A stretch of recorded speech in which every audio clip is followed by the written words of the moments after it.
From 2010, the population has dropped by a third. That's correct.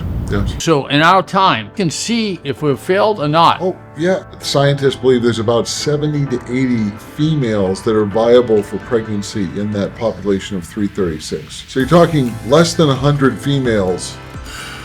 That's where we're at. Well, you've accomplished that resolve over the years, salvage efforts, environmental efforts.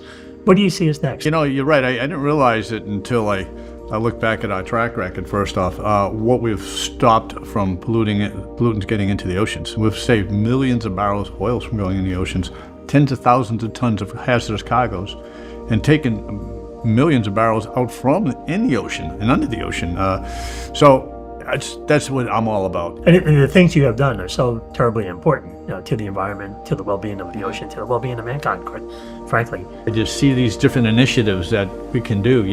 Erosion is coral, but the really burning one is how can we effectively help the right whale. 120 right whales have died or been seriously injured 2017 till now. So the population in 2010 was 490, and so from 2010 the population has dropped by a third. That's correct. Yes. So you're talking less than 100 females. If it's even possible to stop this imminent demise of this species, the line of rows is what you're telling me is going to make that happen. We know that right whales are somewhere, but we don't know exactly where they are. So we're looking for the missing whales. If we can answer that question with this ship, that's a profoundly important piece of information. That's really a game changer for the right whale. So this is the ship. We'll get some help to get it online and hang out with the North Atlantic right whales. NOAA and the Canadian government both want the asset that we could send out there, the asset meaning the ship, to stay with them. We could release them with drones, and we could stay with them and let traffic know where they're going. In the technology now we could do with the AIS system. You can drop AIS and you can virtual AIS, and you can tell they reckon where the whales are going. They don't know where 80% of the time, they don't know where they're at. It's just now to get it back online to go ahead and just hang with the right whale. They have to become tracking, or they have trackers on it? But they're putting them on some other species that hang out near where they hang out. So they're trying, if they can follow that species, then they're kind of hoping that the right whales are there. But the problem is with the ship hits, the AIS, but there's not that many that you could stay with them. And this is ice class. She's an ice class, a lower ice class, but she could hit Norway and Iceland. You could be up, stay with them and just be monitoring them. There used to be a North Sea trawler. I bought it, when I got it, they had just, 9 years earlier, they had spent $30 million on fitting her out with a big forward propulsion unit. So it's single screw, but it's got a propulsion unit that drops right out of the center of the ship. And I was towing her barge, and I was towing her barge, and the guys wanted to do a little work on the main engine. We kept 4.5, 5 knots towing the barge just with the backup hydraulic unit. What is it that's unique about the Landon Rose that makes it the right ship for this project? The idea is she was built for the North Sea to begin with. So she's built to be in 40 to 60 foot seas. Not that you want to be in that, but you can pick the weather that you need to deal with the mission we're talking about here. And what's nice is the stern ramp can allow us to recover nets, and even the lines that a whale could be entangled in. We could get loose. We ought to be grabbing that. And with the stern ramp in the back, we can just pull those nets right onto that weather deck. But you've got the helo deck that can get you with drones out there. When we get out there, this is going to be live satellite forwarded, everything we're doing out there. So anyone that's involved with it, wants to see what's going on, can be involved and see what we're doing. Nothing like, almost like Cousteau, but in real time. We're talking about stuff that in the last 10 years we couldn't have done 10 years ago. We could be with them and be putting out the notices to mariners. It'd take a lot. You need drones. And candidly, we're looking at a couple of satellite companies too to see how challenging would it be to stay on, get a thermal signature of the whales, where they're going, and we can do some dead reckoning where they're going to be. And we're there now putting out the notices to traffic. Here's what we've got. We've got some of these whales there because it'll be a good service to them, because there's nothing worse than hitting a whale, damaging your own vessel. The stigma to it in this day and age. This could be a dedicated vessel to do that. And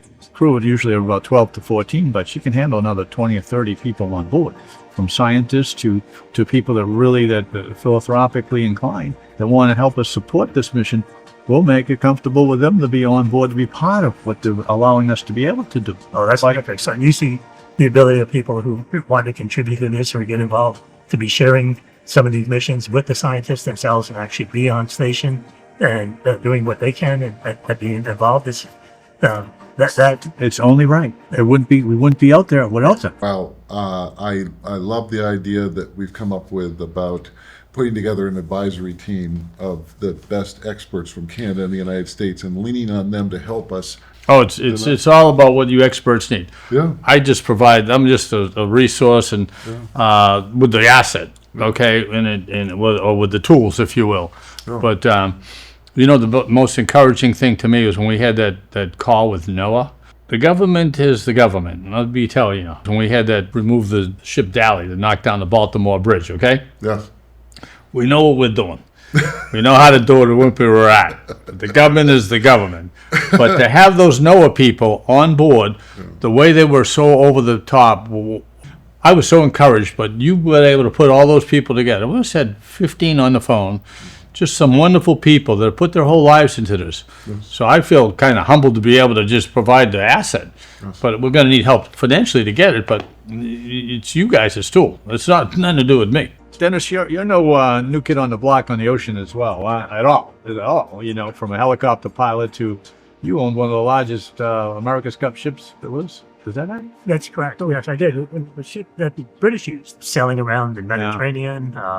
It really gives you a great appreciation for how important the oceans are, how important the whales are, because if half the crew could be sleeping, if there's a whale to be seen, everybody is up on deck. Because it's truly thrilling. To view these magnificent creatures. People make the difference, Joe, and with your experience, wherewithal here. Yeah, I'm just a resource, but I have the experience that my teams have, and we do this globally. I'm like #1 in the world rescuing ships now. In the world. Teams all over the world. One of the best guys. It's taken me 30 years to develop this team. I've really been in the business about 50 now, but we have the ability anywhere on the planet to do it. But right now, specifically with 370 right whales left, Mission Resolve was put together to help us identify the issues that are burning issues. Right off the top is the North Atlantic right whale. We've got a ship, one of my ships I've kept, my kids have allowed me to keep, sold most of my other ships, but we want to dedicate this one to the North Atlantic right whale, and we're going to need some help. But I'll tell you what, we can make a difference. Throw money, we're going to fix this, and we're going to do that, and we're going to say, no.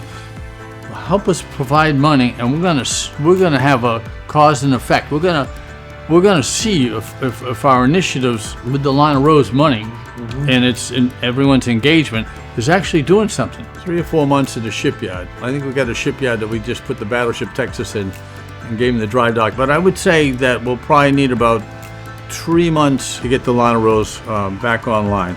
But we should have a budget around $5 million to get to that. And looking at the big picture, and I think I saw and heard from NOAA that in a few years they may even be able to develop a budget to offset this. So it's not like we're going to keep asking for money, because that's not my style. I never asked anybody for anything. But I think it's easy to just say, "Oh, the experts are doing it. Or they're doing it. Somebody's already doing it," and there is a place for the experts, and they do a lot, but they could use public support. And this is a chance for you to get involved. And I think if we can broadcast what we're doing out there, this is a grand adventure.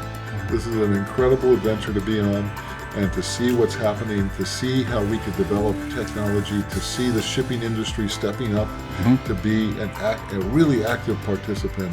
They have so much to offer us in finding solutions, and so I think this is a chance for industry, for the public, for people to really get engaged, and this is a ship that's going to be actively pursuing conservation and conducting it on the water.